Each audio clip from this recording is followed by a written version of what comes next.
Hi everyone, I hope you're doing well today. I've put together a collection of vintage suitcase makeovers. These all turn out really fantastic when they're done, very different. I hope these give you some inspiration as to what you can do with those old suitcases. So grab something to drink, sit back and enjoy, and get some inspiration.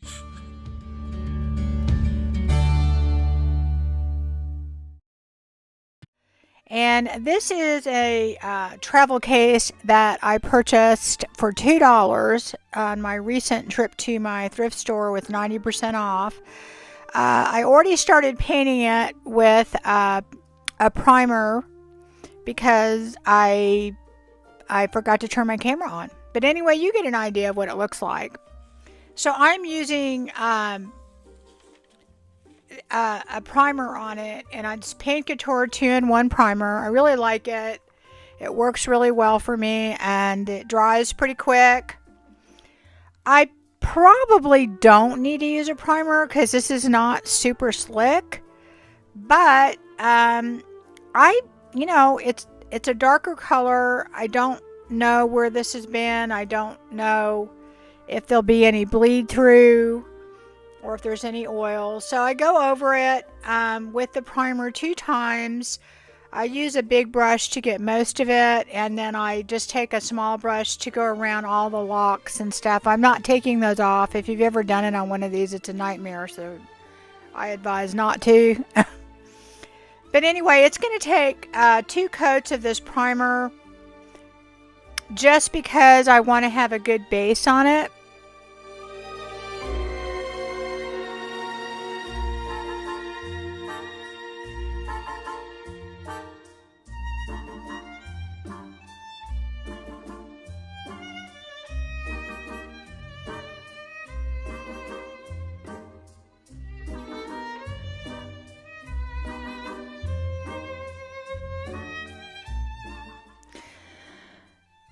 So I am going to be painting this with Fusion's Alchemy. This is their new chalk paint line. And this stuff is really good chalk paint, guys. It is really good. It has great coverage. It goes on super smooth. It's not the same as Fusion paint. They're normal. It doesn't have a primer or top coat, which is what you want in this kind of a paint. And that's 1 coat over the primer. See how beautiful that is? It really does go on super smooth. Not a lot of brush strokes. That's what I like about it. It's not overly thick. Anyway, I make sure I go over and do the bottom as well, because obviously we want this all to match. I wasn't overly concerned with all of the little metal pieces because we're going to be going over those later. So I didn't really worry about that too much. So we're going to be using IOD's Paint Inlay, Florography, and I love this inlay set. Just because it has so much to it and so much you can use in it, it's well worth it. It has a bunch of these labels, just tons and tons of them. And I'm going to be using almost all of them. I've already used quite a bit of this pack, but I'm basically going to polish it off as far as the labels are concerned. And I'm going to be cutting all of these out. And trying to cut them as close as I can to the image. That does 2 things. It allows me better placement on my project, but it also will get rid of a lot of those little lines that you see sometimes, or they're at least not as noticeable. Kind of like, when you're using decoupage, you want to kind of fussy cut it. Sometimes, or put a frayed edge, and then it kind of blends in better. So I am going through this and pretty much cutting out every label that I think I might use on this project. And this project, I don't know, I came up with it just like in my head. And then it was like, I wasn't exactly sure what I was going to do. It kind of evolved as it went along. So you're just going to go along for the ride with me. So now what I'm doing is I am putting some of that alchemy chalk paint down, that birch, and I'm going to start laying down all these pieces. I wet the paint side of the piece of inlay, set it into the wet paint, and I'm going to do this all the way around. At first, like I said, this evolved. At first, I put everything in there kind of symmetrical and made sure everything kind of was all, similar from one side to the other. And then I just kind of threw that idea out the window, and it just kind of evolved. You'll see. But anyway, I'm going to do that all over, and I'm kind of looking at these pieces, trying to figure out where I want them and move them. You guys, this project honestly was very, very easy, but the deciding process of what I was going to put where and what I was going to use, that took forever for me. It always does. So I'm going to try not to bore you with all that, but I do want to show you a little bit of it. But yeah, I mean, it was actually extremely easy. It was a lot of fun.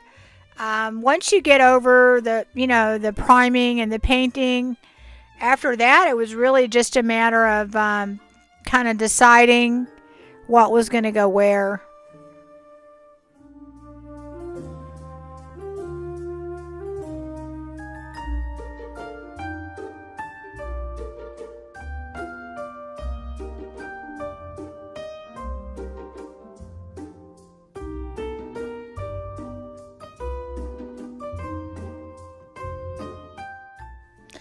So I did the top separately than the sides, so I let it dry completely, and then I'm misting it with my mister bottle to get your inlays wet.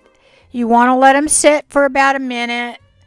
I kind of wipe off any puddles of water because you really don't want puddles of water sitting around. And then it's just a matter of pulling them off.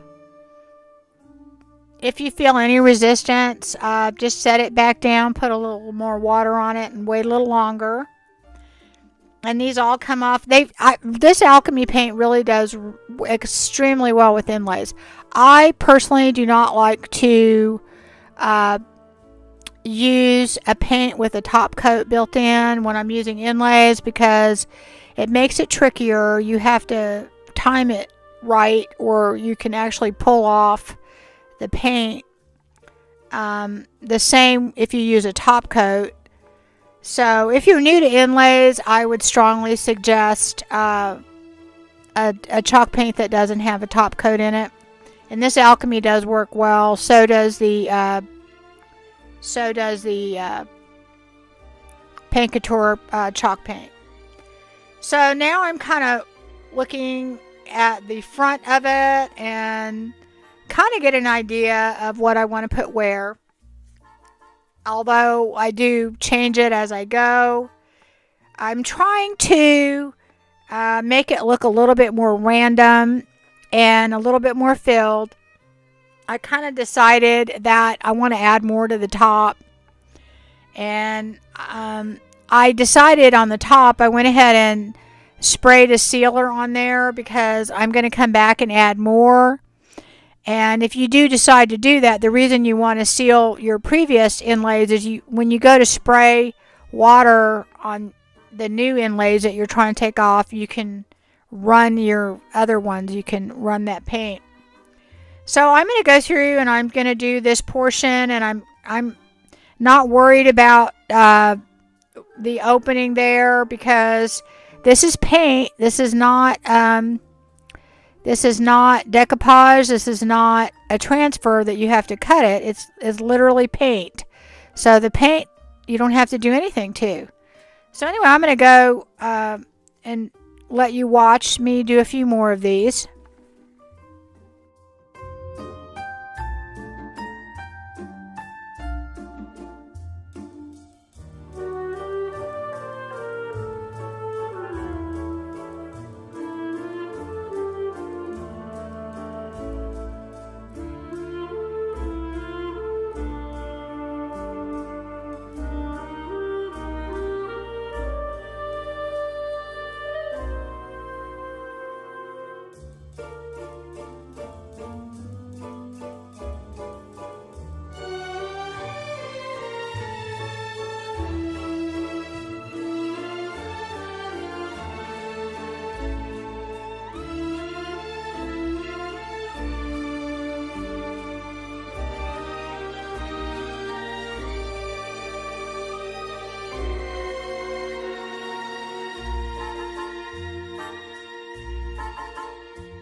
Now I'm going back over the top and I'm adding more because I had made it originally very symmetrical, and now I'm just going to kind of fill it in more.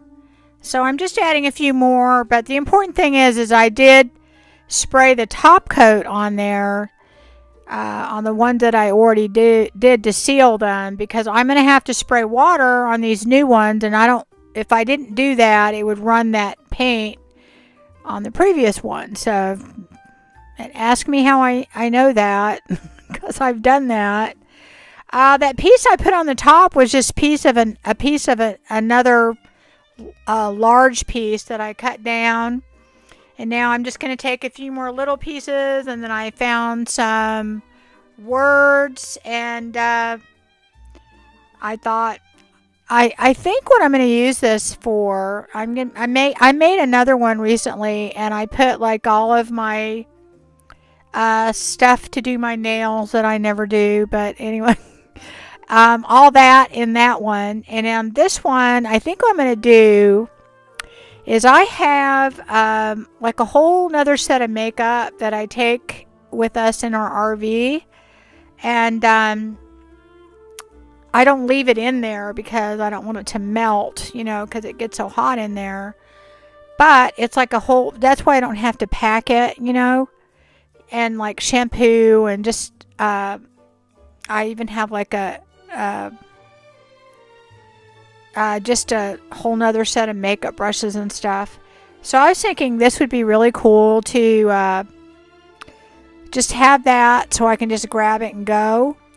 I do think when this thing gets done, I think this would be an amazing gift for someone for keepsakes. Especially the colors would be fantastic for like a bride. Anyway, so I'm going to let you watch me try to decide what to put down and how to put them down, because that's mostly what this video is going to be about.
So after I finish doing the ones on the top and letting them dry and taking them off, I'm going to work on the back. So I'm doing, the biggest spaces first. And of course, we're going to go through the same process. And now that I've kind of figured out that I want it to be a little fuller and a little bit more random, I'm kind of going a little quicker. It may not seem like it, but I am, because I have a picture in my head of what we're doing. Not all of it, but this part at least. So I'm going to do that, and you can watch me do some of that.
So now I'm just filling in the sides.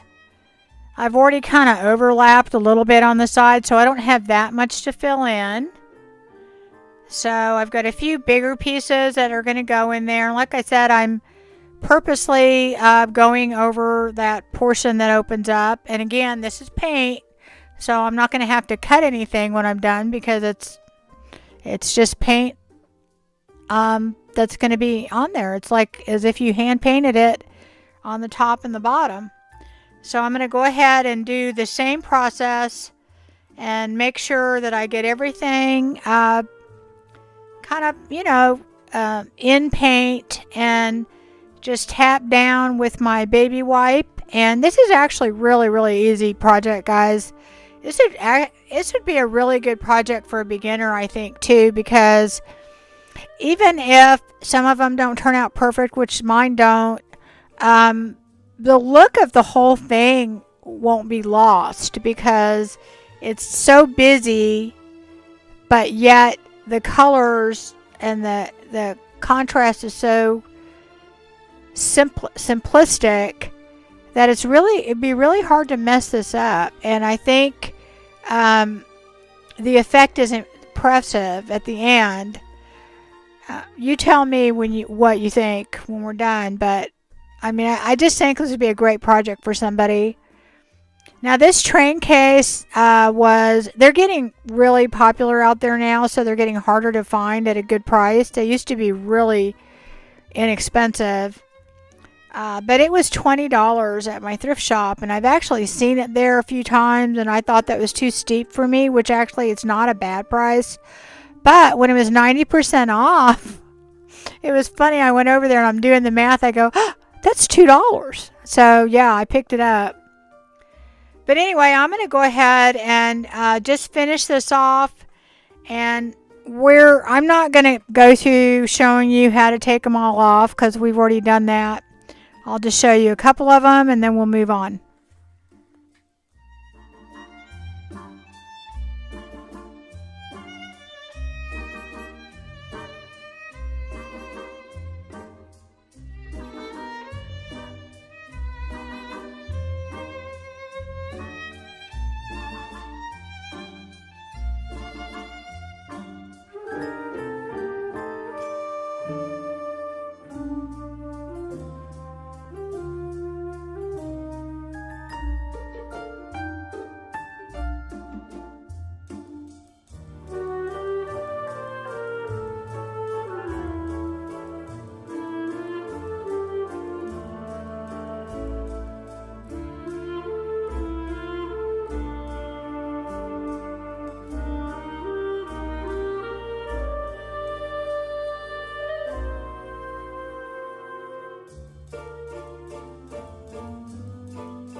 And not all of mine turn out perfect, and that's fine. I don't really want it that way because I'm not looking for that.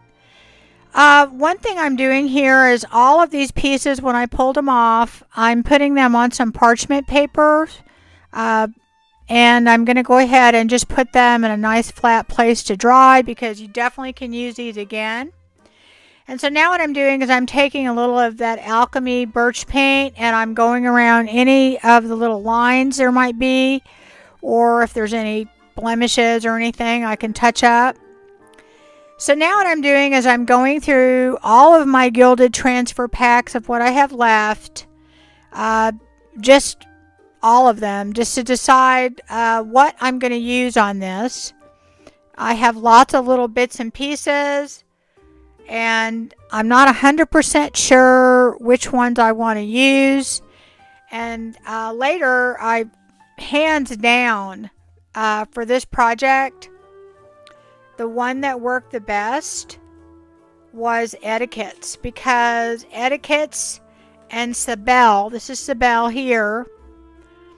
Sabelle, I think, is very underrated because it just seems so kind of plain. It just has all these little pieces that are identical, page after page of them. Well, I can tell you that when they come up with these things, these people are makers. They know what they're doing, because it allows you to frame out things that, you know, you don't even think need to be framed out, and you need little pieces like that. You can frame a piece of furniture, you can do a book, you can do whatever, you can cut it apart like I'm doing. So right now I'm kind of taking some of the Sabelle pieces and I'm putting them symmetrically in different spots all around it. But then later you're going to see that I end up adding a lot more stuff randomly, and I think the combination of both work really well. These are super easy to transfer if you haven't ever used them. I will say this, though. The original gilded transfers, and Etiquettes was one of them. Sabelle is one of the later ones. The original ones were harder to get off.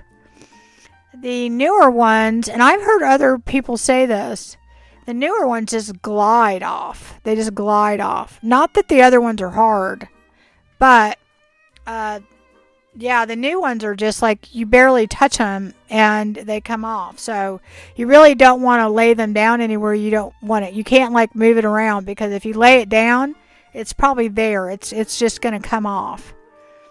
But they just come. You look how easy that is. It just now. The whole look I've decided I'm going for here is I'm going to be layering the gilded transfers over all of the inlay. The inlay is more of a backdrop, and then these are going to be on top of all of those.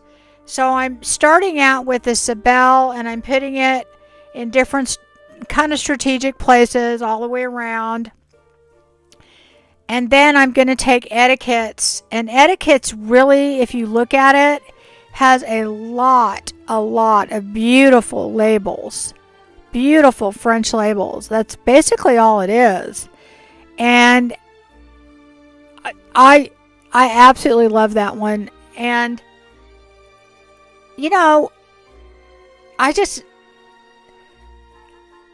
love that they, I don't know, I mean, come up with this stuff. You know what I mean? But anyway, yeah, it was just like when I went through all the gilded transfers, and I never really paid that close attention to the Etiquettes, and I realized, look at that. It's just label after label after label. So I thought, well, that's going to go perfect with this. Now, see all that writing in there in between all those labels?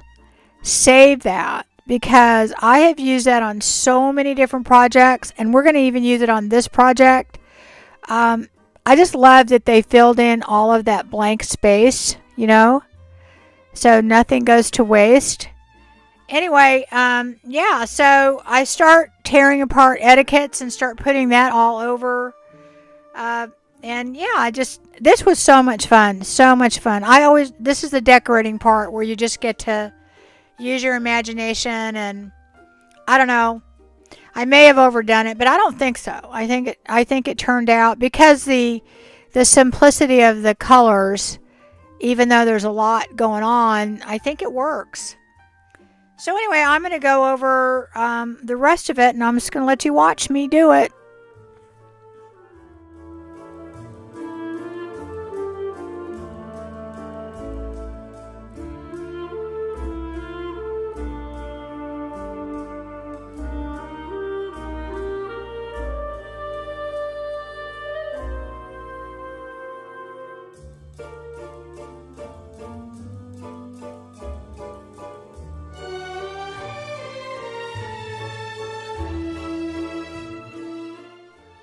Now see, the etiquettes is a little bit harder to get off. Not impossible and not super hard, but it's not like the newer ones. The newer ones, like they're almost too easy because if you, like I said, if you lay them down on something, they'll just start to come off. So you want to make sure that you commit. Look at all those beautiful labels. I don't know. If y'all haven't gotten this one, you ought to get it. I think I have some in stock. I'm going to order more because y'all are going to, now that you're going to want to do something with this. I think, we don't always know what to do with this stuff. We just have it and then we like, okay, you forget about it. It's in the bottom of the stack. So, that's what I'm here for, guys, to come up with crazy ideas. But I still think, lately I've done several suitcases on this channel. If you haven't watched, I'll try and remember to link them all. I still think on your hard-sided, modern day rolling luggage, why couldn't we do the same thing to it? And then, then you've got luggage that nobody else has, right? Not like you're going to lose it on the conveyor belt. You're going to see it. So I don't know. I'm definitely going to do it. Yeah, I'm going to put my Facebook. I have a community group out there for sharing. It's not my business Facebook, but I have one out there, and somebody shared one picture and then I didn't get any more, but I'm gonna try and remember to get that going more because I really want to see what you guys do out there. I'm always impressed with. I mean, some of the stuff blows my mind, But yeah, if you decide to do some luggage, y'all, let me see it because I think that could be like a whole business. Custom luggage, right? Anyway, so I go over the whole thing, and again, what happens is I kind of put it on symmetrically, and then I'm like, okay, I'm going to add a whole bunch more. So anyway, you can watch me do this, and I'll be quiet.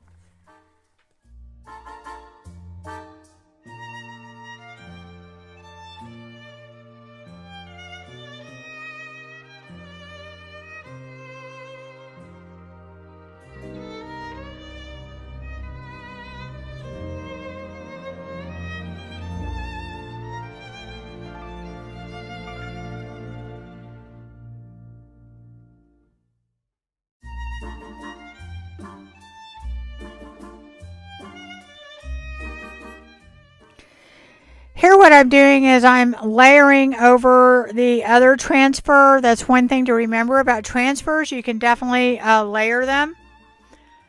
And unfortunately what happens later is that little lady, as pretty as she looks on there, I kind of mess it up later. But I mean, it's not a total fail, but I do mess it up. So stay tuned for that. But anyway, yeah, I mean, and I just kind of go crazy I've decided I was going to use every last label that I had in that pack. I was almost tempted to go get another one and add even more, but I said no. So now I'm taking more of the Sabelle out and I'm adding some of those pieces around the corners and framing out the whole suitcase with it. And remember, these are so thin that if you have to cut them, later with a razor in between the top and the bottom piece of this, super easy. So, yeah, look how easy these come off. You barely touch them and then boom, they're off. It's not even any effort at all. And I'm doing way much more than I need to. But I do those all over, anywhere I see some blank spots. And kind of trimming out the top, the bottom, the sides. Okay, guys, here comes the magic. I am taking Metal Pigment by Pen Art, and this is the gold. It matches the gold in all of these inlays perfectly. And I'm taking some Pigment Fix by Pen Art. I'm just putting a tiny bit of Pigment Fix, a tiny bit of this metal pick. This stuff goes a long, long way. If you buy this, you're gonna get a lot of projects. I've been using it a lot lately on this channel. So, and I haven't replenished. So, anyway, I had started mixing it in this little cup, but I decided I use these little containers from the Dollar Tree that has a top. This stuff dries really quick, and I don't want it to dry out on me while I'm doing this. One way to do that is not to mix up very much, but I mixed up enough to where I think it'll get me through the entire project. But I put that top on it when I'm not using it, just because I don't want it to dry out too quickly. The one thing you have to realize about this stuff is it does dry out. It has a shelf life. Now, I have put it in that plastic container and left it overnight and used it the next day, but it doesn't last much longer than that. So I painted the handle, and then I'm going to paint all of the metal pieces. And that's why I wasn't too worried about being perfect on them. And it works fantastic as far as longevity. I did another piece not too long ago, and it is on there solid. It's not chipping. It is very, very strong as far as staying on the project. So it will work really well on these, and it's thin. It's not overly thick. So it works really well on all these metal pieces, and I go over those with a small brush, and even the parts, see where the white is over there on the other ones, I just kind of paint right over that. So, and I do the back pieces as well. And then I start to go around the edges. This was actually extremely easy because it was separated, and it had a lip to it. It was super easy just to take a brush and go all the way around. And this stuff covered in one coat. Look at that handle. That's one coat, guys. One coat. And of course I made sure I did the bottom as well. And I'm going to go over those little things on the bottom, those little dot things, whatever they are, that it sets on.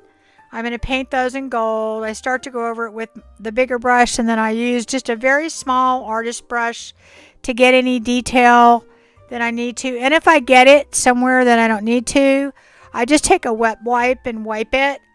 I had sprayed the entire thing with a clear coat, a 50-50 mix of water and clear coat prior to putting the gold on, so I can easily wipe things off, and it protects my inlay. And now I'm just doing any touch up with my white paint, and I'm painting the inside now. I'm going all the way around that edge, and then I'm also, anywhere where you see that brown color, I'm going to paint that as well. And that's how it looked on the inside. I messed up a little bit right there on the top of her head. A little of the gold paint got on there and I didn't see it. And it dried and I tried to wipe it off. So anyway, I just touched it up with the gold paint. And now what I'm doing, this is just a top of a clear glaze. And this is by Paint Couture. And this is a brown sugar. I'm just going to go over it just a little bit. I just want it to be a little bit vintage. I don't want it to be grungy, but I don't want it to look brand new. So I'm just going to take it and go over it and just kind of have it more in the corners. And then I pounce down on it a little bit rather than just having straight lines going all across. It looks more natural. And I do the whole thing the same way.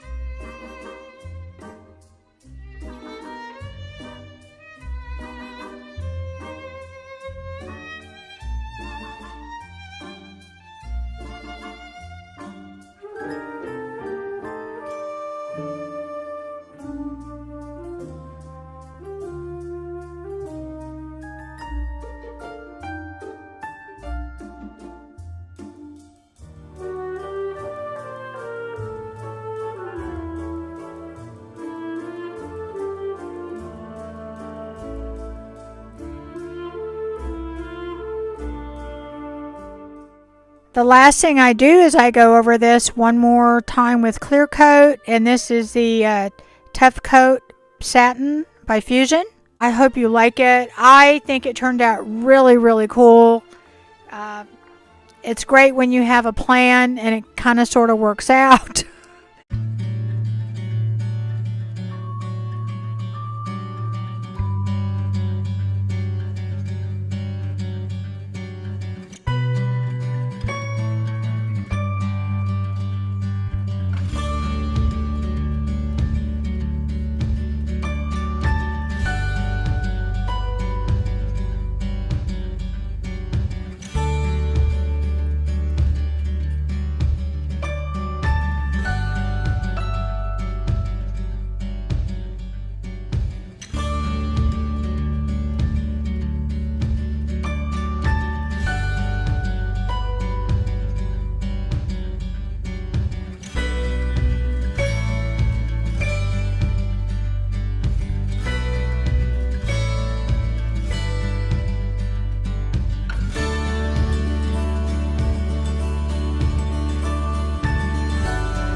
I got it for about $5 originally, and it's not in perfect condition. It's got, it looks like it was maybe crushed a little bit, but it's still pretty good. The inside's pretty good.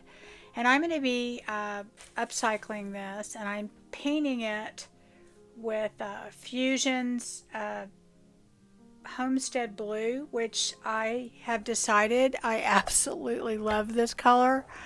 I'm going to be painting my front door with it. I love it so much, and it's a very popular color. I sell a lot of it in my booth, and now I can really see why. I've never used it before, and it's just an absolutely beautiful kind of grayish moody blue.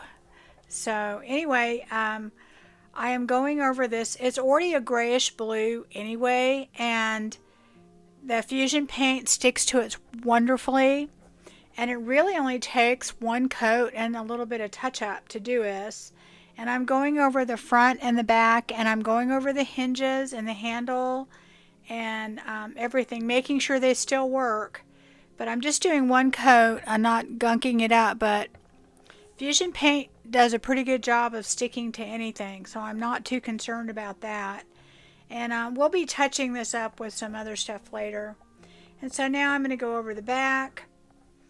And it really covers beautifully, and this color, honestly, I just can't believe I haven't used it, but I've sold a lot of it, so now I know why. It's very popular. But anyway, I'm going to go over all of the back, and as you can see, it's covering beautifully. It really only takes one coat. I just go back and, any parts that I miss or whatever, and it dries pretty quickly. And we're going to be adding a transfer to this, and that's one of the reasons I'm using the Fusion paint. I almost always use Fusion, or I will use the mineral paint from Paint Couture when I know that I'm going to be doing a transfer, because they go on so easily with those paints. And when I'm doing flipping or whatever I'm wanting to do things fast, it's great because I don't have to go through, any other steps. So now what I'm doing is I am looking at the Joy de Roses, and these are some leftover pieces that I have, and I am going to go ahead and figure out what I can put on there and where and how big. I only have to trim it a tiny bit at the edge. I'm going to have it look like it's coming off of one side. This transfer set again is probably one of my most popular. I can't even keep it in my booth. It has a very vintage antique look to it, and all I'm doing is I'm trimming off a little bit so that I don't want it to go over the sides. I want it to just basically touch the top. And what I will do on this is I will go ahead and just take a very small portion of it, like about an inch, maybe even less than that. And I do this whenever I am putting these transfers down, because I don't like to peel off the whole piece and then try and put it in place, because there's always the danger that you're just gonna drop it down and it's gonna stick in the wrong spot, and then you're stuck with wherever you stick it. This way you have more control over it, and then you just push it down. Now, like I said, this suitcase is a little concave in certain sections. I mean, it's still structurally fine, but it's not, I'm sure that this style of suitcase that happened to them a lot. But anyway, I'm just going to put this on, and it transfers very easily on this suitcase. Although I will say, whenever you're doing a transfer, the harder your surface and the more secure it is, the easier it is to transfer it. But when you have a paint with a top coat on it, like the Fusion paint, your transfers just come right off. There's no issues at all. So anyway, I just make sure I start on the edge there, and then I kind of go across, and I just basically do it like you would any other surface, and I go and I transfer it, and I go from one portion to another, and I lift up, and I start to see and make sure I got it all down. And if I see anything that I didn't go all the way down, I just go back across. And look how beautiful that is. Isn't that gorgeous? And it goes so well with that color. I definitely am going to have to find a piece of furniture to put this same color combination. If you look at those leaves, it has like a little bit of that color in there. So now I'm going to go ahead and do the other side, and I'm going to do the same thing. I'm going to make sure it fits, and I'm going to cut it. And that's what's great about the IOD transfers, is they've got those lines. It makes it easy. And then I just fold down a little bit, about an inch or so, and I just make sure that I start with that. I press it down there, and then I remove the rest of the backing. And it keeps you from, sticking it down someplace, and because it's a giant sticker, and if it goes in the wrong spot, then you're stuck. And I just go through the same process for the back piece then.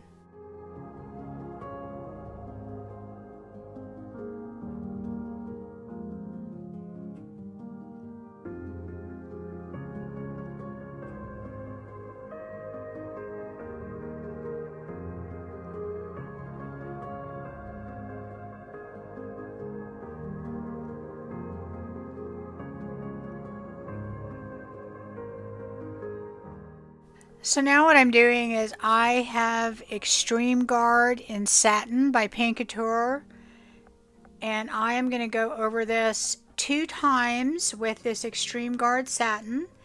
And I'm not going over just the transfers, I'm going over the whole suitcase just for some more durability. You do not have to seal the Fusion paint, it has a built-in sealer, but you do need to seal your transfer after you put it on the Fusion paint. So since I'm doing that, I figured I might as well go over the whole piece, and then that way it gives us even more durability. Anytime I am doing a project that you're actually going to use, I usually put extra sealer on it. And now what I'm doing is I am taking the Pent Art metallic metallic paste wax, and it's gold. And I'm going over the little trim piece that they have. It goes all the way around. It goes over the top portion and the bottom, so it kind of frames the whole piece in. And I'm not necessarily trying to be perfect, and I just do one time around, and I do the handle, and I even go back and do the hinges, and I get those, and I'm just touching them up with it. And it doesn't have to be perfect because I'm gonna make this look a little bit vintage and, you know, whimsical. So anyway, I go over the back, and of course all these hinges and locks and everything, they're all working just fine. I made sure, because I really only went over these with one coat, so it's not caked in there so you can't use it.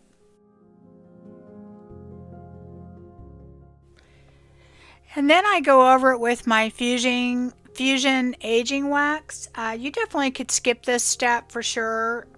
I've already sealed it. There's no reason for me to go over it with wax as far as sealing my transfer. I'm just doing it to kind of blend this together a little bit better, to make it look a little bit more like it's maybe a painting on there.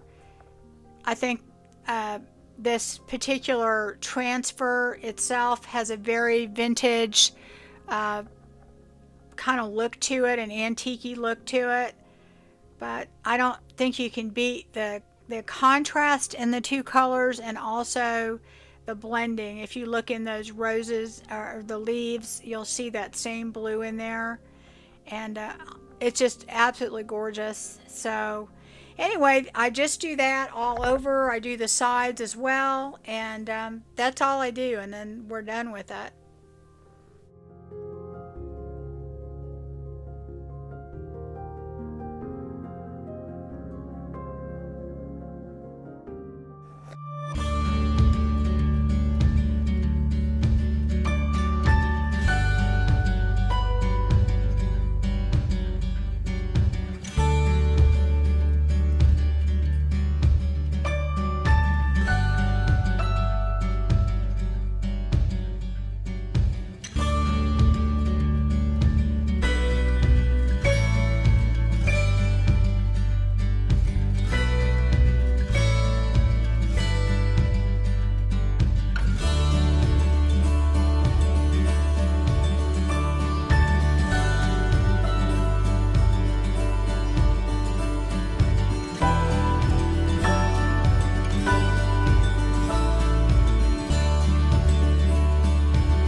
And I have this wonderful travel case that I bought for $2. It's been sitting there for, gosh, over a year. And I am going to tear out all the pieces that are loose in here, and then cut out all the others. Of course, you could completely take out the inside on this if you wanted to, but I'm going to just do it this way. Yeah, I kind of want to start maybe on Fridays just pulling out things that I need to get to, and also using my craft supplies that I need to use. And today I'm going to be getting some IOD things out that I haven't used in a while, that I partially used. I cleaned the whole thing with alcohol on the inside and out several times. And now I'm going to take some Alchemy by Fusion. This is their new chalk paint. I am absolutely in love with it, guys. It is very, very good quality paint. Now, it is not going to compare with their mineral paint. It's not the same. Completely different formulation. It does different things. It dries to a wonderful chalky finish. I am going to be putting inlays on this, and if you watched my video a couple videos ago, I tested it with inlays and it works amazingly well. If you've watched me before, I don't like putting inlays in paint that has a top coat. They usually does not work well. I'm not trying to be perfect here. This is just one coat. You can see how amazing this coverage is. But I'm going to go ahead and do 2 coats over the whole thing. I don't care if I'm perfect on this. I'm going to be painting over the metal pieces later. I paint over the handle now, but honestly, I really didn't need to do that because we're going to be doing something later. But you know, projects evolve. The color on this paint is called Birch. It's the perfect white. It's not too gray. It's not too yellow. And this is just one coat on here. And when I hit 2 coats, the coverage is pretty amazing.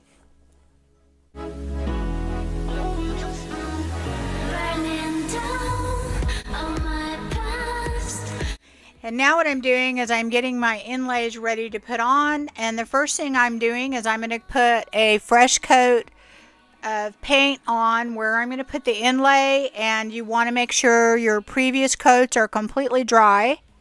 And so I'm going to go over it. You want to put an ample enough amount of paint, but not too much. And I always wet my paint side of my inlay before I put it down, and I drop it into the wet paint. You do have a little wiggle room as far as being able to reposition your inlay. It won't really smudge or smear unless you've already pressed it in. So I'm going to go ahead and press it in, and if it overlaps a little on the edges, that's okay because I can paint over that. So after I press it down, I always go over it with a kind of a damp towel, not a wet one. Sometimes I'll actually spray some more water on it, but I think that's really important to do that step because if you don't, your inlay may not make good contact with your paint. So I'm going to do the same thing on the other side.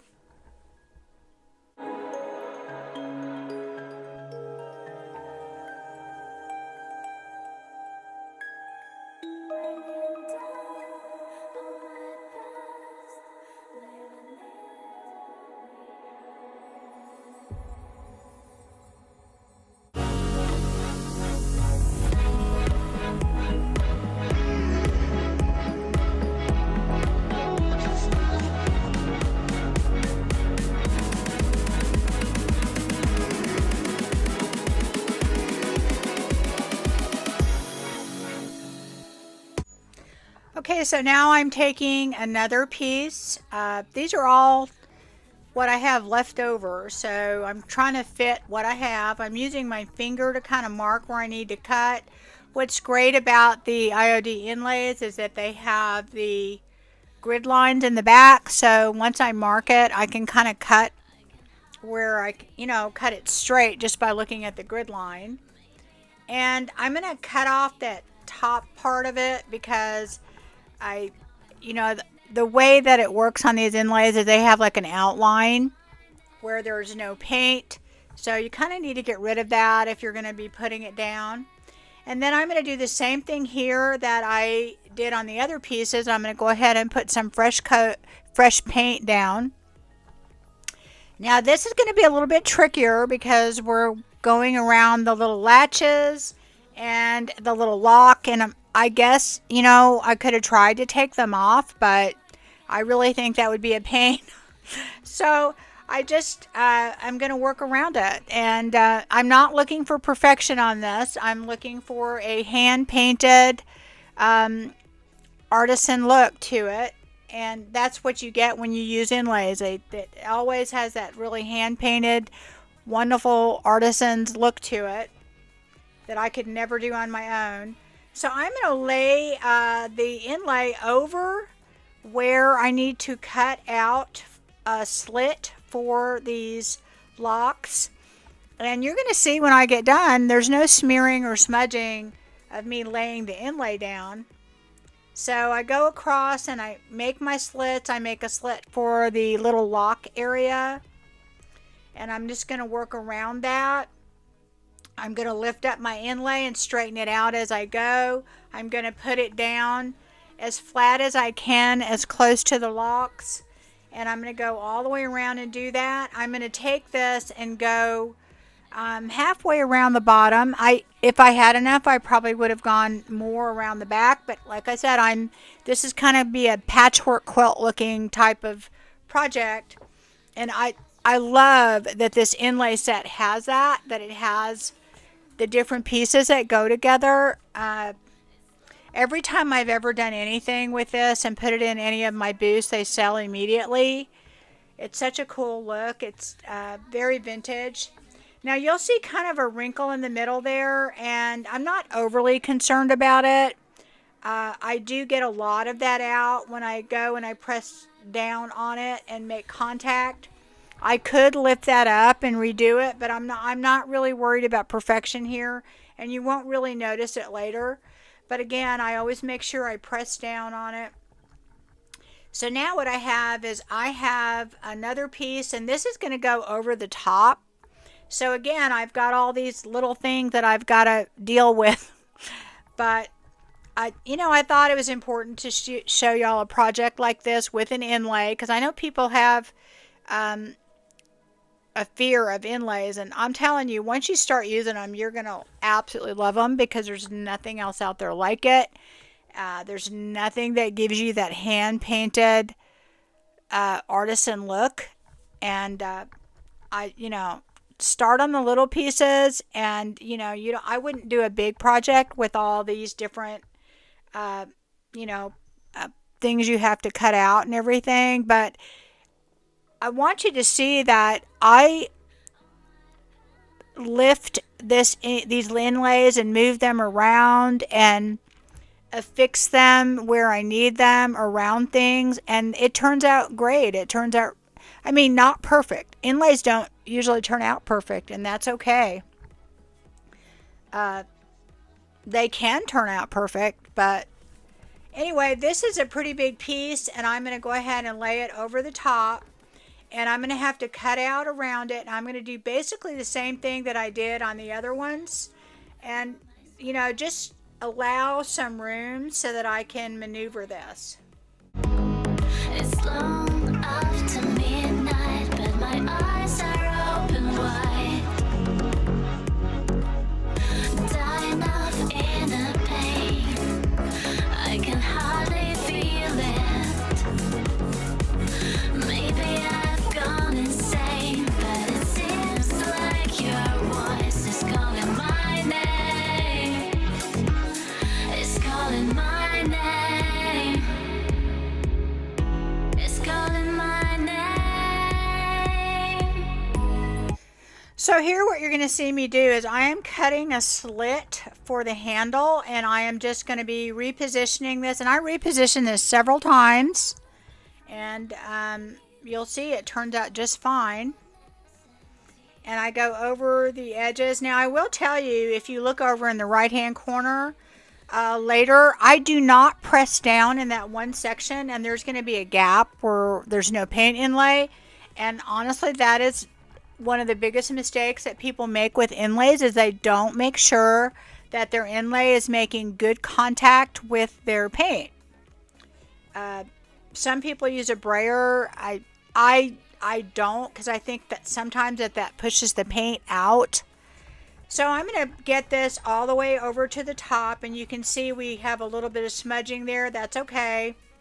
We're going to be painting over that anyway. So I have to cut off a big portion of this. Now I could have measured this better before I put it down, but that inlay can still be used.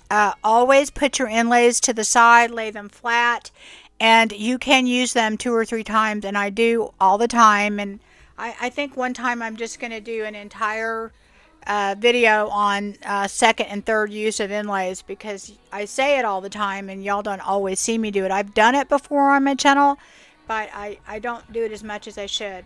So I'm going to go back and reposition everything. I'm going to spray everything with some water because it's been a while since I put that piece down. One thing that I do if I'm working on a really big piece, to make sure that my paint is still wet when I press my inlay down, I may spritz some water on there. So now I'm going to do the very last piece, and this is going to go over the back. And again, I'm going to go ahead and fit it. And you see that part where we had that smudge? No big deal because we're painting over that anyway. So I'm going to do basically the same thing here that I did on the other pieces.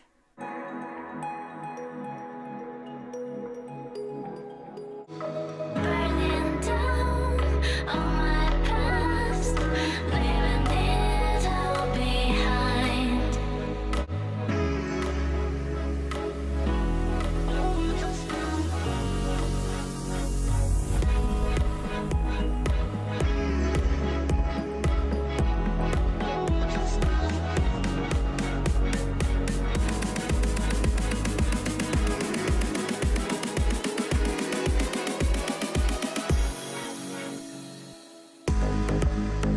Shivers run through my spine with the freezing moonlight.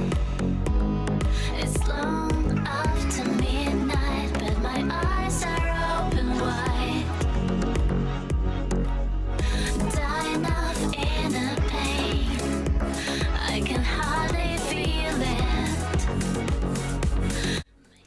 So now pretty much what I'm going to do is cut off my last piece, and this is where I make a little bit of a mistake. I actually should have had this a little bit longer. You'll see a little gap on the bottom, but it's on the bottom and I'm okay with that. You know, it's a handmade piece, so we cannot expect perfection. Of course, I'm doing the same thing. I'm going to go ahead and make sure that I press everything down, and now I'm putting some little relief cuts in the little bottom tabs there so that it can go around that. And you'll see a few little wrinkles in there, but when you press down, a lot of the wrinkles will go away. But if you have some in there, that's okay. It does not have to be perfect. I am going to go ahead and dry most of this with my heat gun, and that's how I dry it. And then when it's all done, what I'm going to do is you spray it or mist it, and you want to let that water sit on there for anywhere from 30 to 60 seconds. What that does is it releases the paint on the inlay so that you can pull it off. So after you let it sit for 30 to 60 seconds, you just grab a corner and start to pull it. If you feel any resistance, spray a little bit more water on there, let it set for a little bit, and there you go. It turned out pretty darn good.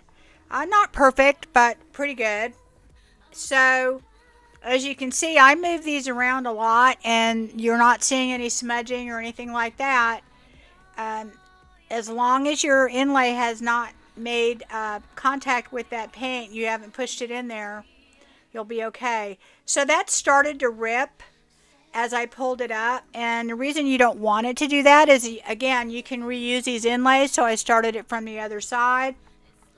Now this side, I'm feeling like it still feels a little moist in spots. You don't want to try picking up your inlay when it's still wet, so I'm going to let that dry. I did it with my heat gun. I'm doing that on the bottom.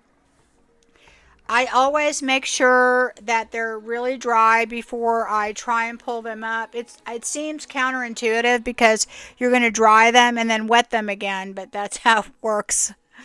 Now after it's completely dry, you wet it. So yeah. Anyway, so I'm spraying this again, and you want to use a mister. You don't really want to use a water sprayer because you don't want that much water on it, because it can actually make your inlays smudge. So this comes off just beautifully, I think. It's not perfect, but it comes off really well. I do think inlays just turn out better with plain old chalk paint, guys. Or I don't know. I haven't really tried it in clay-based paint, but I'm imagining it's the same.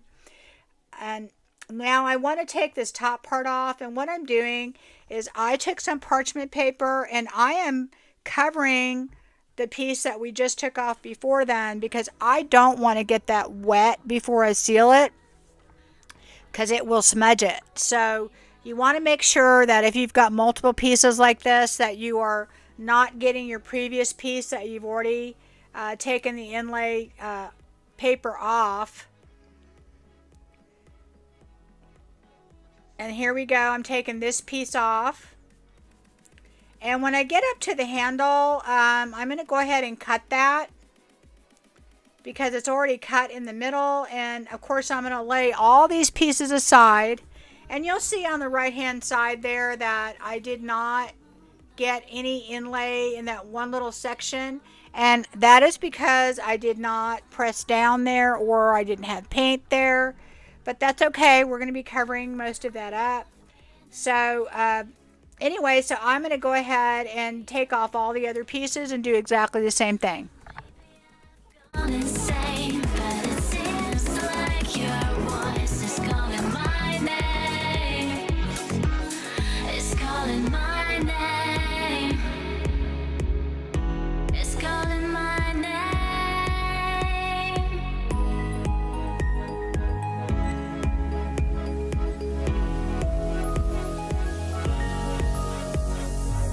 Wake me up from my dreams.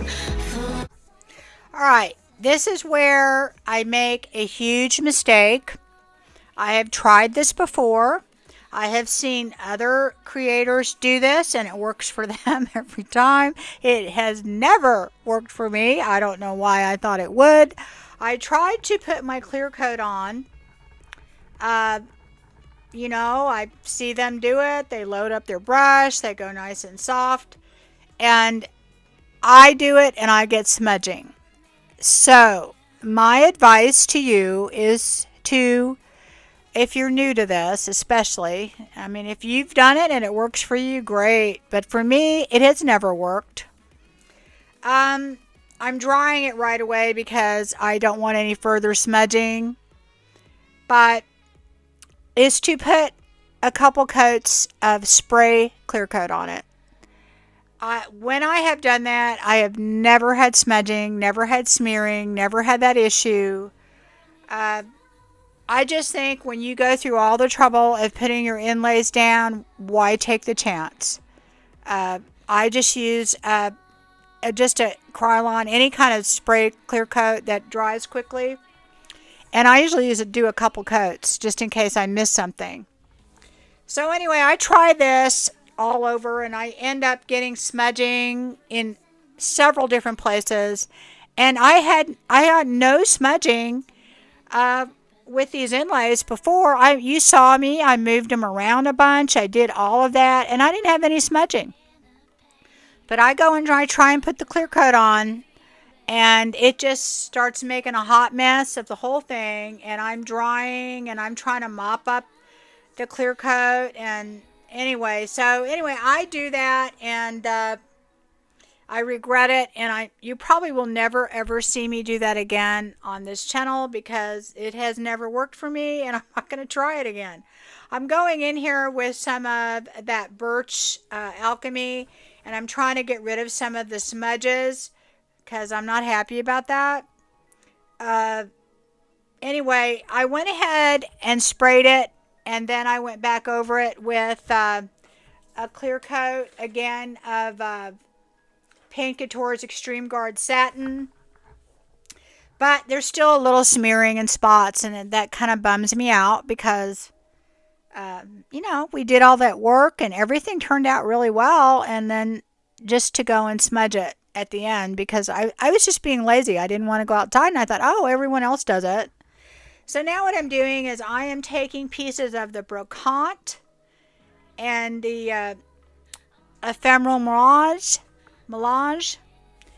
and I have a few of the brocante, and actually I've restocked on those, and if they're not in my shop now, I'm going to have quite a few of them. But on the ephemeral melange, they are out at IOD, and they haven't restocked those, so, and I'm out now. But anyway, here are some pieces. that I'm going to cut out all the little pieces. There's like 2 pages of them in the ephemeral melange. And this little lady is from the brocante, and I'm trying to figure out where I want to put them on my case.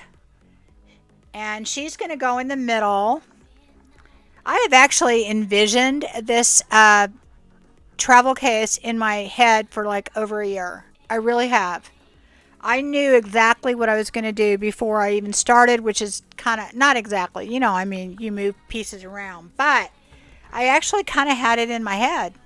I was going to use her, and all of these little pieces on the ephemeral melange, you think they're plant related. They're not. They all have like perfume and makeup and all these different kind of things on there if you read them in French. And so it kind of goes with this. And I don't know that I'm going to use this for makeup. This is for myself.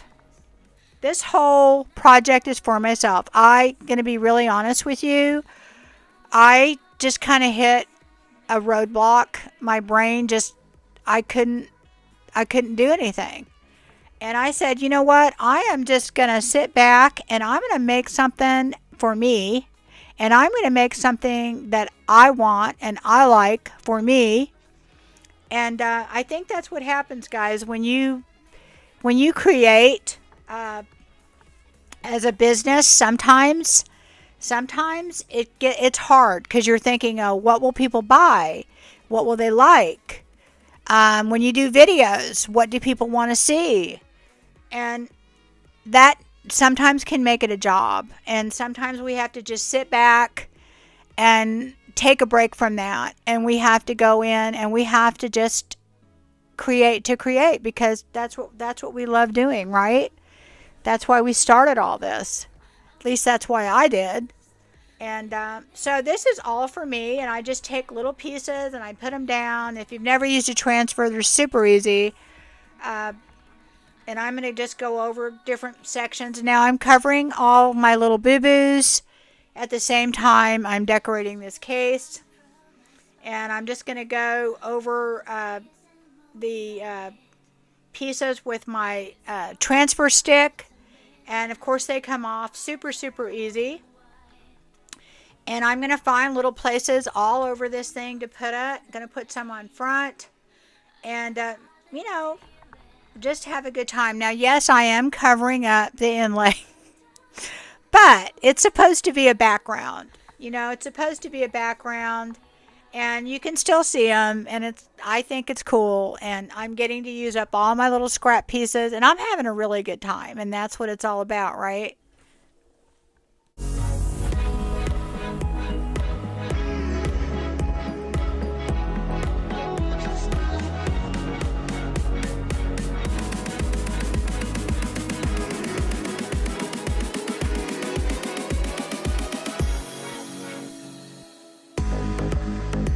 Shivers run through my spine with the freezing moonlight. It's slow.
can hardly feel it. Burning down all my past, leaving it all behind.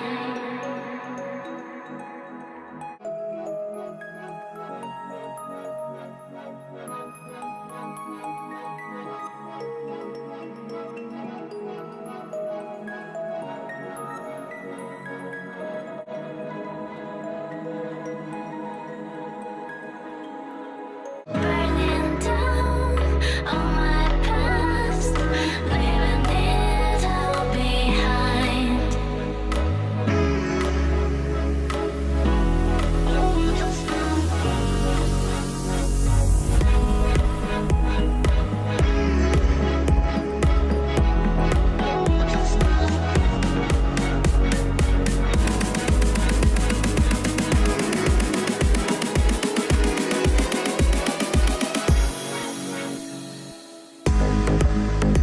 Shivers run through my spine with the freezing moonlight.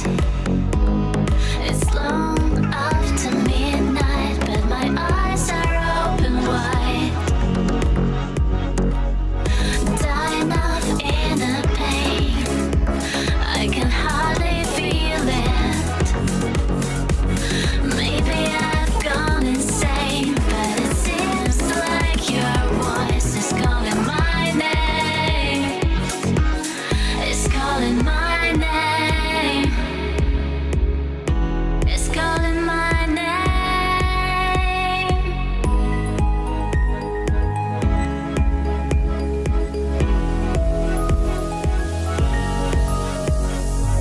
Wake me up from my dreams, full of sadness and tears. And I know you can save me. I know you can set me free. Burning down.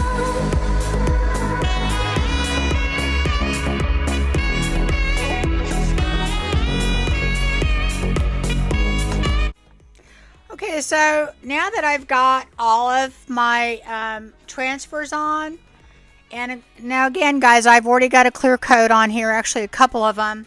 I'm going over the whole thing because I need to seal in my transfers, and I am using Pink Couture's Extreme Guard Satin. I love it because it's a very good protection, and also it's not overly glossy. And I'm going to go ahead and wipe off any kind of drips because we have all the handles and the locks and everything. When you put it on like that, you can get some drips and things. So I'm just using just a paper towel to kind of wipe up and mop up any drips as I go. And I'm going to go around the whole thing with one coat of that. And that also includes the pieces on the end, and I'm even going over the bottom with it too. And again, making sure I'm picking up any kind of drips or anything like that, because they will show, later on. And I'm just going to try and make sure that I have a nice clear coat on there because I do want this to last. And it will get moved around and possibly scratched or whatever. I'm going to use it for myself, but I still want it to be in good shape. So now what I'm doing is I am getting out, this is a new product to me, and I will tell you I love it. It is Pent Art, and I'm getting out some Pigment Fix and some Antique Gold Metal Pigment, and it's both from Pent Art, and I do sell it. And what you do is you take the Pigment Fix, and then you just put some of the metal pigment. It's a powder form. The Pigment Fix is a liquid form, and you mix it together, and I'm telling you guys, it makes the most amazing gold or metal effect. Look at that. Isn't that amazing? Now, you could definitely use a metallic paint. It would do the same thing. In fact, I'm going to try something some point in the very near future where I'm going to take the metal pigment powder and put it in with the metal paint and make it even more metallic, because that's basically what this is doing. Is it's actually just adding more metal pigment than you would have concentrated in just a metal paint, which I will have to say the metallic paints from Paint Couture and Fusion have a lot in them, but this is just even more intense. It dries really, really quick. I'm going to go over all of the metal pieces with this, and then I'm going to go over those little side pieces that are white, and I'm even going to go over the handle. And I am having such a really good time with this. Now, I'm not going to lie, it took a little time to do this. But this whole project for me was, I don't know, just a cathartic type. I'm going to craft. I'm going to do what I want to do. I'm going to enjoy myself. And I enjoy detail painting sometimes. It's just a lot of fun for me. And so I went around the whole thing and just used different brushes to kind of get in there and do the best I could as far as hitting all the metal pieces and then all the side pieces. I think on the sides I had to do 2 coats, but pretty much everything else was like 1 coat. You can see how metallic this is. It dries super, super quick. I don't know about longevity, guys. I haven't really used it before, so I will let you know. But I am going to go over this whole thing again with another clear coat, so that will help also. But anyway, I go over the whole thing, and I just start adding more and more parts of this that I go over it with, because I'm just really enjoying the look.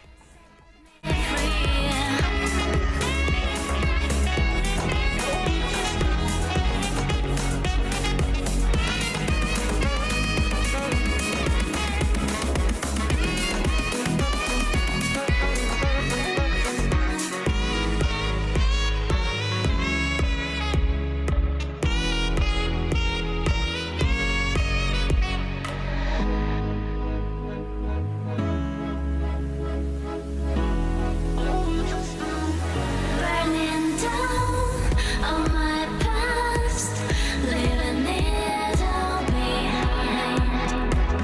And I know you can save me. I know you can set me free. Shivers run through my spine with the freezing moonlight.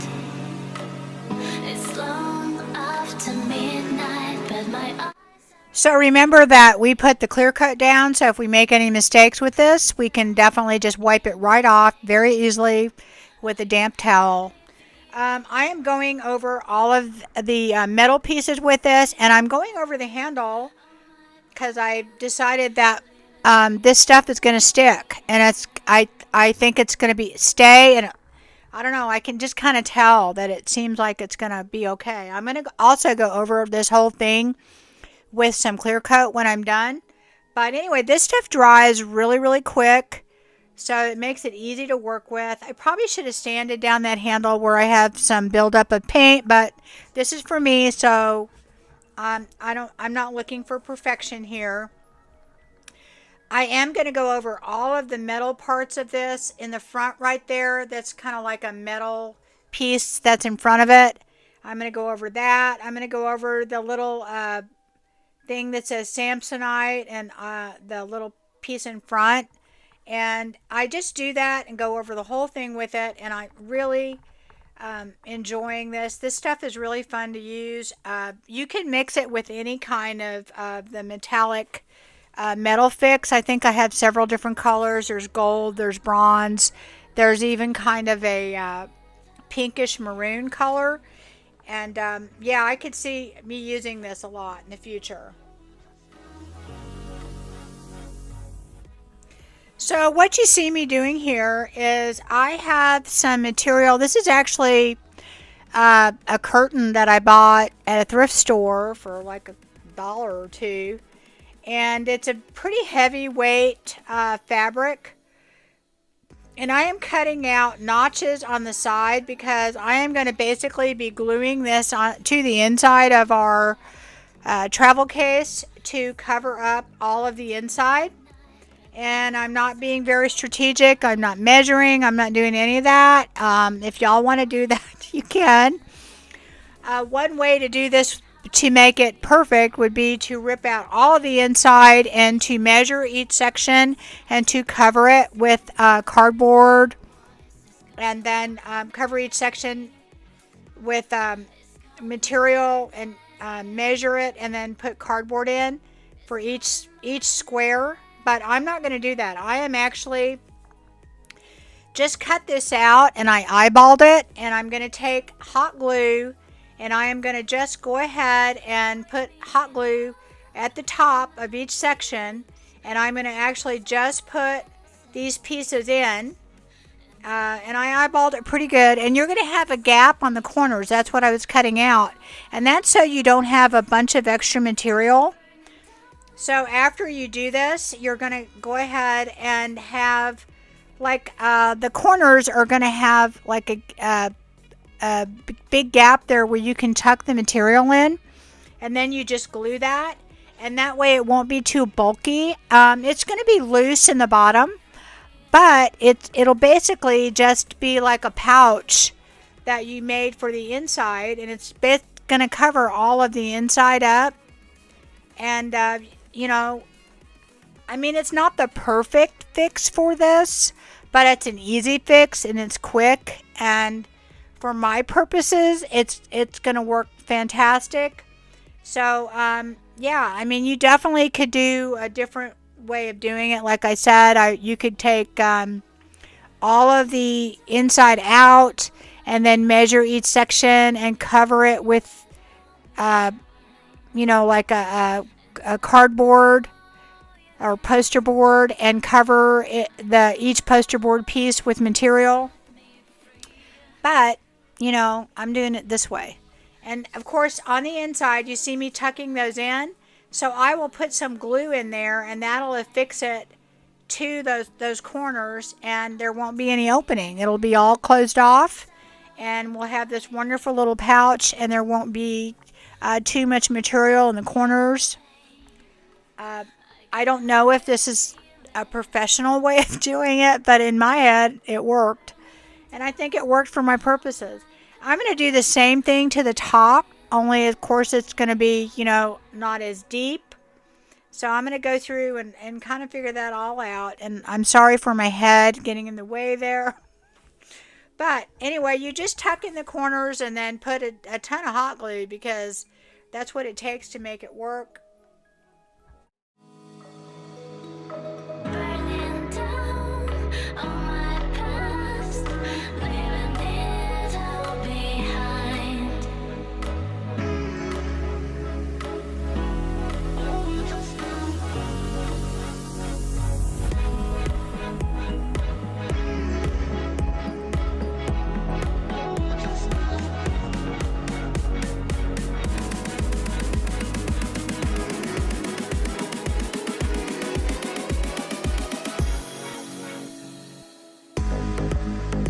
Shivers run from So after you get everything glued in, you want to go ahead and cut it as close as you can to the top.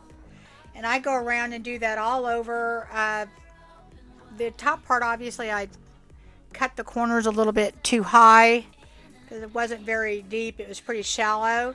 But anyway, I'm going to take my scissors and go around the whole thing and make sure that I get it as close to the top as I can, because that's going to make a difference for our next step in this.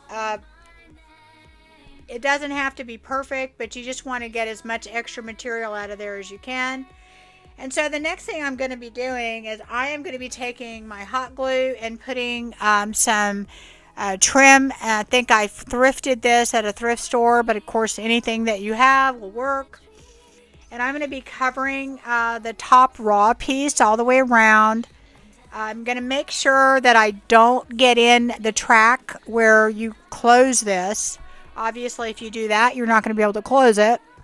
I don't want to get any glue in there. I don't want to get any of the trim in there. But I'm just going to put a bunch of hot glue, and it's going to basically kind of finish off all these top pieces.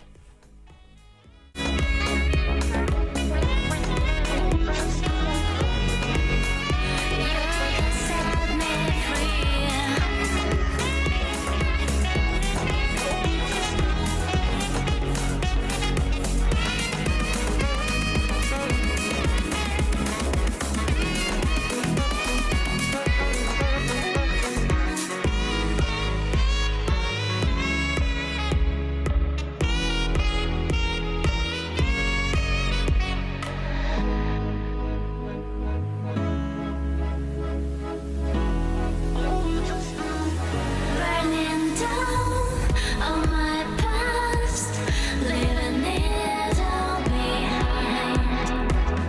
And I know you can save me. I know you can set me free.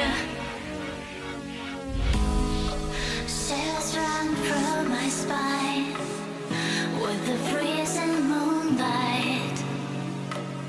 It's long.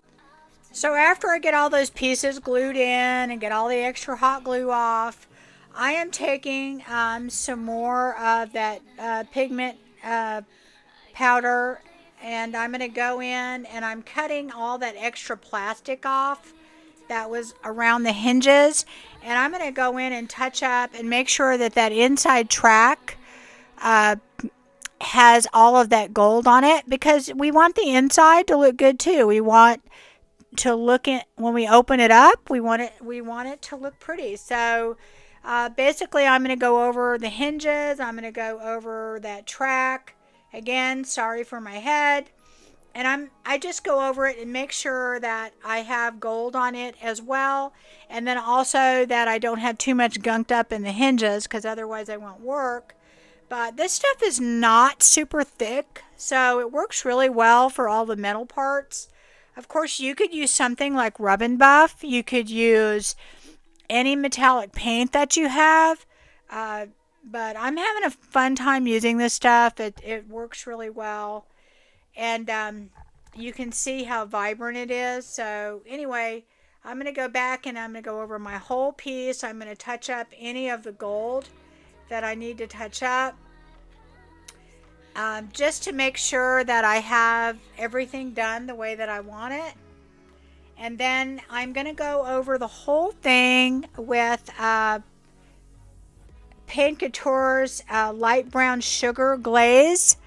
And again, remember I have coated this whole thing after I put my transfers down with Paint Couture's Extreme Guard Satin. So this is going to wipe back very, very easily.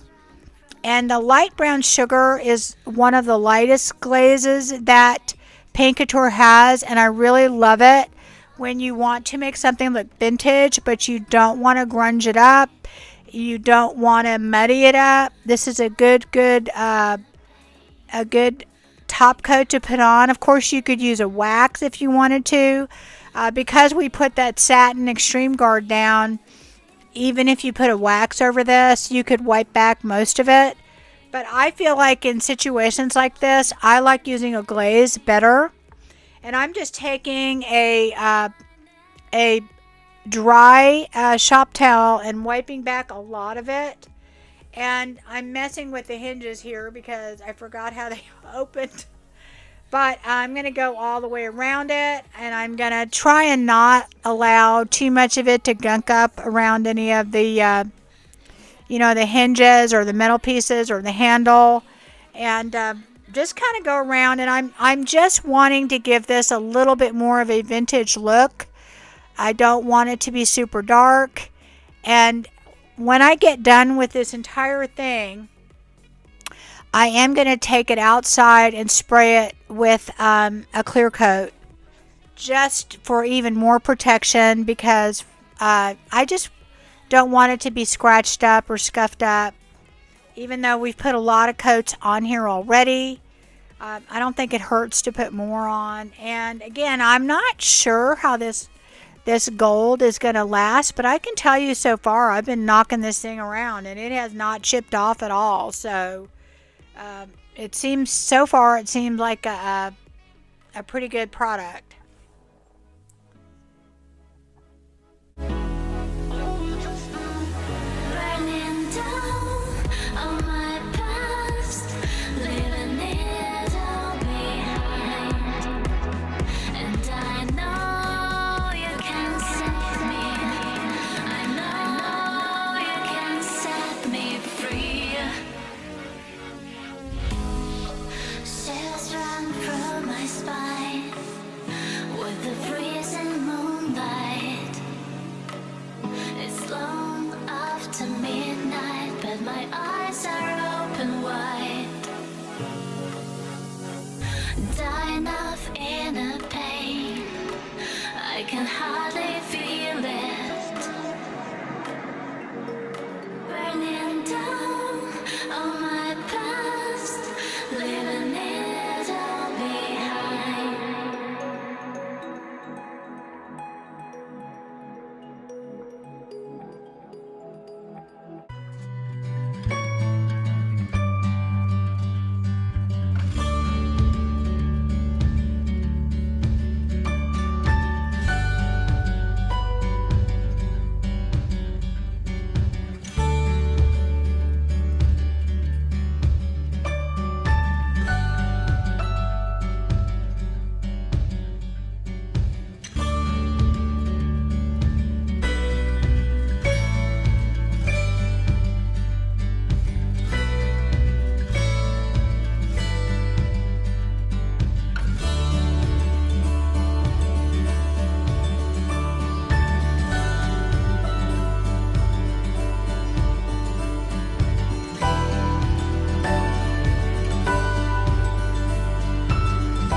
And I just have some rubber rubbing alcohol that I got from the dollar store and just a cotton rag. And I am going to go over and clean the whole thing. I find rubbing alcohol does a great job on a lot of things. It dries really quickly. It doesn't leave any residue. You don't really necessarily have to wipe it back off when you're done. It gets a lot of the sticky stuff off. And this suitcase I got on Facebook Marketplace with a travel case that is in really good shape. I was very tempted to not do anything to it because it's really, really pretty good shape. But I kind of thought better of it. So I'm going to go ahead and do this. So what I'm going to use is I am using Fusion's Prairie Sunset. I don't know if y'all have ever seen that color, but it is a wonderful color. Anyway, it is really a beautiful color. So, see that? It's gorgeous. Gorgeous, gorgeous, gorgeous. Now, I am going to go ahead and paint these sides a different color, but for right now, I'm going to just go over them with this. And here's the thing, I don't want to take all of the little metal pieces off, so I'm going to get up right close to them, and then what I'll do is I will just take a small brush and kind of go over those, around those, rather than taping them all off. And if I get stuff where I don't want it, I will just go ahead and wipe it off with a wipe. But this obviously is a very light color, so it's probably going to take, 2 coats of this. But it is a beautiful, beautiful color. And I think I'm trying to make a very summery looking suitcase because we're in the summer. I don't know about you, but it all of a sudden went. I think we had like, less than a week of spring here, and then it just immediately went into summer. We didn't get much of a transition, so that's okay. I like the warm weather. Now, Fusion Paint has a built-in primer, so that's why I'm not having to do anything. And I'm going to go ahead and paint this. And so I am not going to bore you with me painting this whole thing, but you can see how it's already doing pretty good coverage just with the one coat.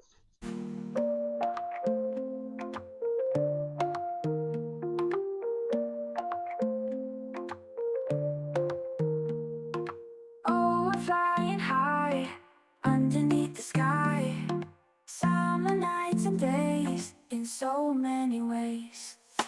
Oh, we're flying high underneath the sky. Summer nights and days in so many ways. So I'm just going to go around all of the metal pieces, and I'm really not worried about getting paint on them. I just kind of take a wipe and wipe them off, and if I miss any, I can always scrape it off later. That's not a huge issue. And after I do the one side, I let it dry completely and I turn it over. And we're going to go ahead and do the back side. And even with one coat, this actually covered really well. So, and I'm not worried about adhesion at all because Fusion does have the primer in it, and this is a leather, so it should stick really well and stay on pretty well. The way somehow heartbeats in the heat. Oh, we're flying high underneath the sky. Summer nights and days in so many ways.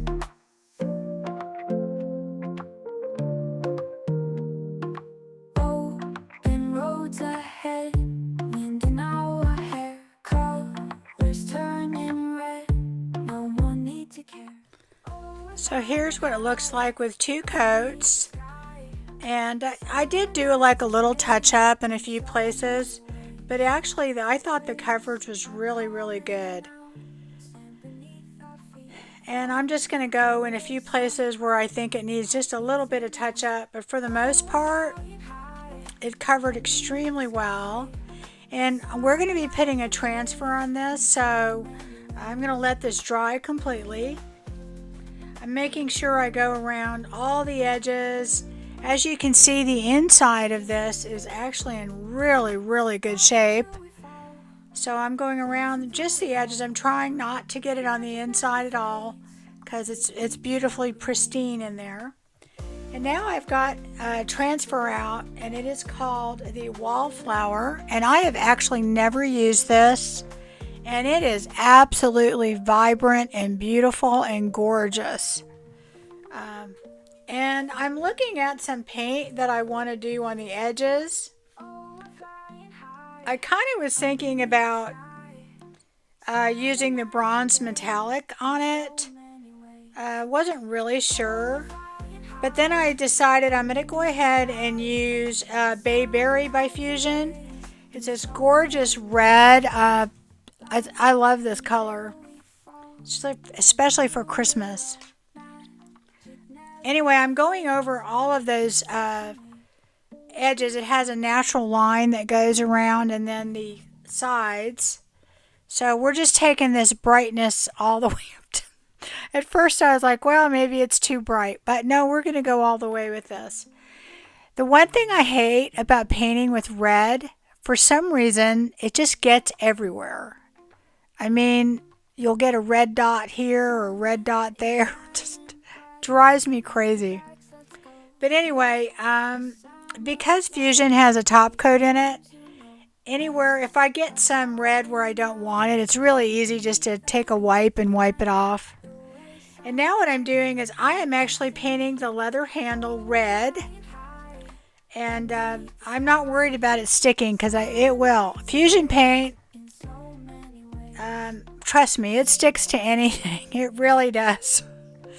You'll have a tough time getting it off. So I'm actually going to end up doing like 2 coats on the handle.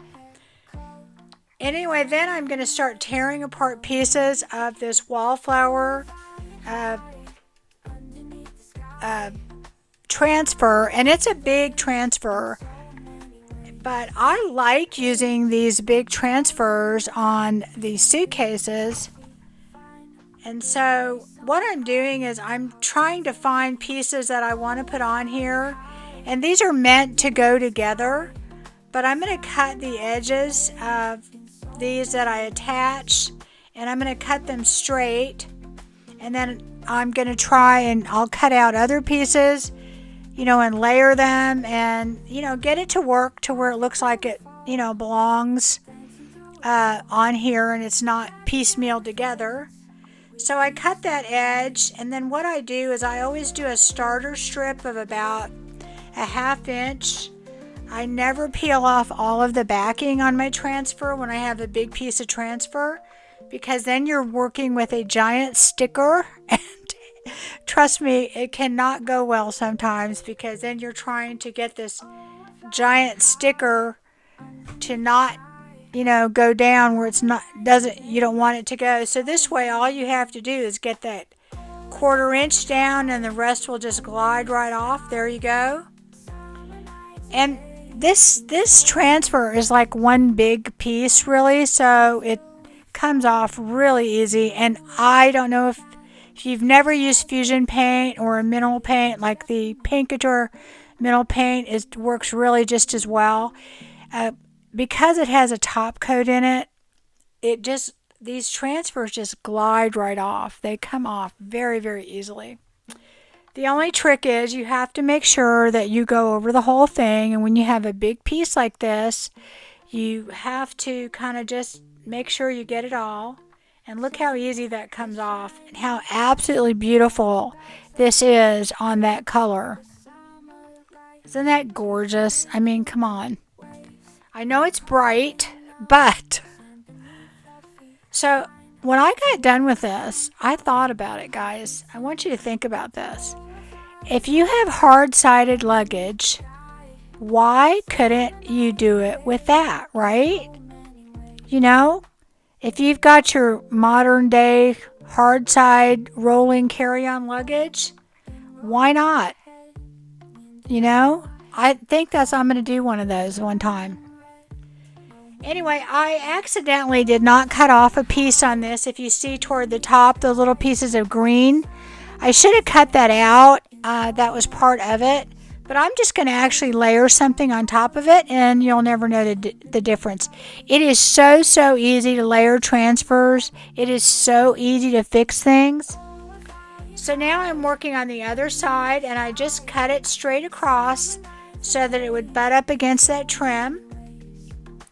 And it is going to overlap in a couple places, but for the most part, it's going to be, not overlapping that much, but you'll see. And this is really an easy project, guys. It really, really is. But like I said, as I was doing this, I was sitting there thinking, how your luggage just looks like everybody else's blue or black or green or whatever luggage. So I thought, why not? So I think I'm going to do that. I was telling my husband about that. I'm definitely going to think about doing that. If any of you guys do that, make sure that you send me pictures. I have a Facebook group. I will post the link in the description that I want to get going. I really, really want to see all of y'all's your post of the things that you make. I am so interested in that. So I just keep adding on, and isn't that gorgeous? I mean, come on. It only overlaps in a couple sections and it looks like it should overlap. You know, it just looks very natural. So now I'm trying to find some small pieces just to kind of fill in some little gaps here and there. You know, and then I want to, and all I do is I just cut out the pieces and you just kind of fussy cut them out. Not perfectly, you know, but just enough so I can layer them in different pieces on here. And I just go through that process. I do the front, the back, the sides, and I kind of go over, kind of hang over the top a little because I want it to, you know, just look like these are growing all over this suitcase.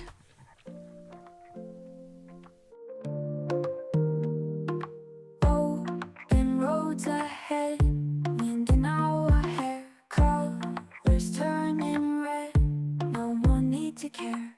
Oh, we're flying high, underneath the sky, summer nights and days, in so many ways. Waves are calling now, stand beneath our feet, find the way somehow, heartbeats in the heat. Oh, we're flying high, underneath the sky, summer nights and days, in so many ways.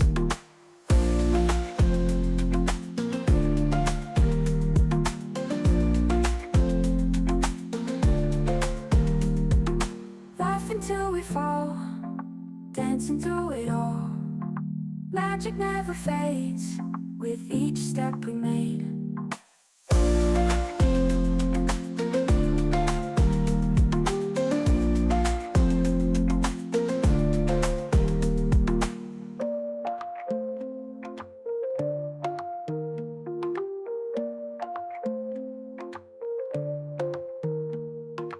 Oh, we're flying high, underneath the sky, summer nights and days, in so many ways.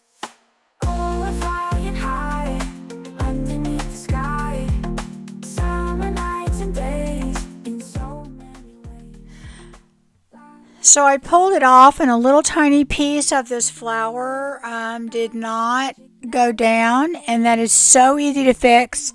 You just lay your transfer back down and you basically just put it together like a puzzle. You just figure out, you know, connect it to the piece that it should have gone on, and then you go and then just press it down and there you go.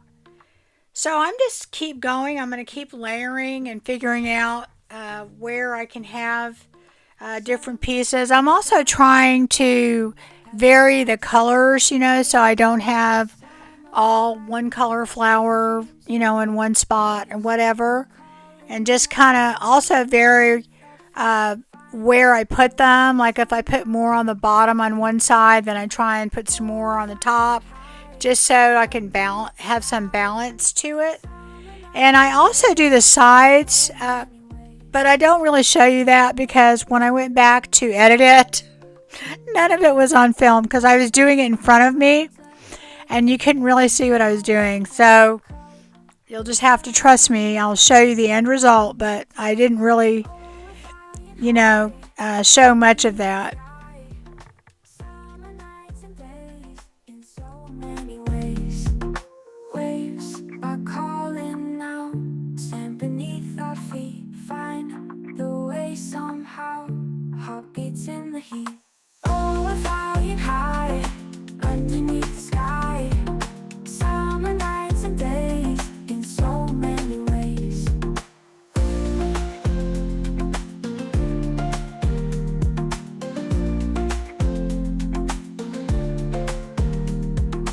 Laughing till we fall, dancing through it all. Magic never fades with each. As we're watching me put on, I don't know how many transfers, I'm sure you guys have got the hang of it. I did want to invite you guys. I'm going to put a link in the description box. I have a wonderful friend of mine and that is just put out her first video, and it takes a lot of courage to do that, guys, and I really, really would love it if you would check her out. It's House of Fritz, and she does similar things to what I do, and she's fantastic. And the video is really good. So I'm going to put that link in the description box. So please, please, please check it out and give her some love and subscribe, and you will not be disappointed. Anyway, so I'm just basically going around the corners, and now what you can see what I'm doing is I'm actually adding parts to this. This is, like I said, it's made to connect to other pieces. So I'm actually finding those other pieces, and I'm kind of like fussy cutting around them and then adding them onto the pieces that were there so they look more finished. And just, I'm having a good time with this. This is really a lot of fun. And again, all of it didn't come up, and that's usually only because you just didn't rub over it. You know, like you can't really tell sometimes until you start to pull it up if you've got it all or not. So it got a little trickier around the handle and stuff, but I really wanted to have this kind of like coming over the front a little bit. So I just cut out pieces and layered them on and attached them. And then I kind of cut around all of the little locks and things like that. It actually was not that hard.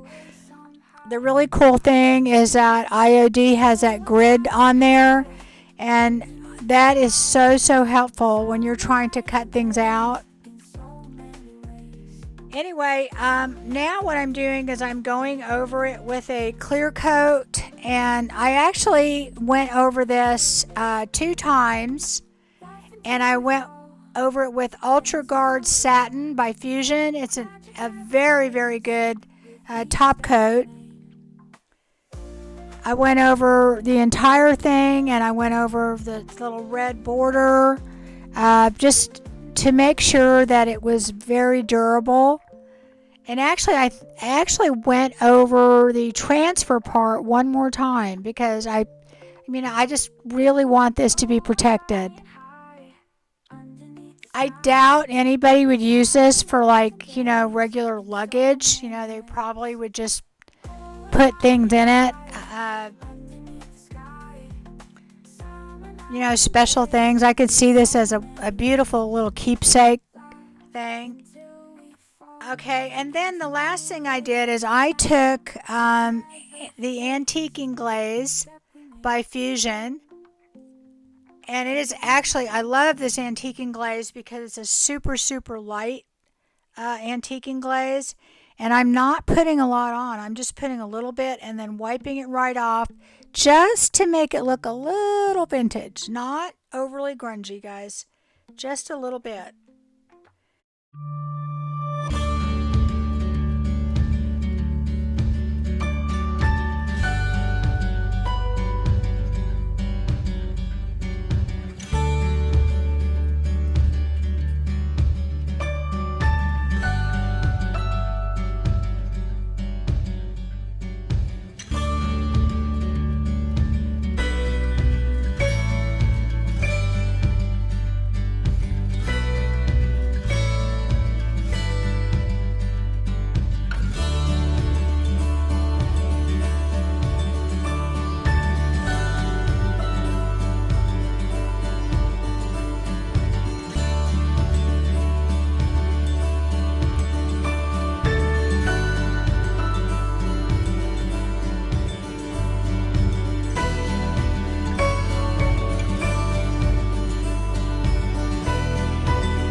Well, I hope you enjoyed that. If you happen to need any IOD, Fusion, Paint Couture, Sweet Pickins Milk Paint, Pen Art, JRV products, Roy Cycle products, decoupage papers, and soon to be arranger products.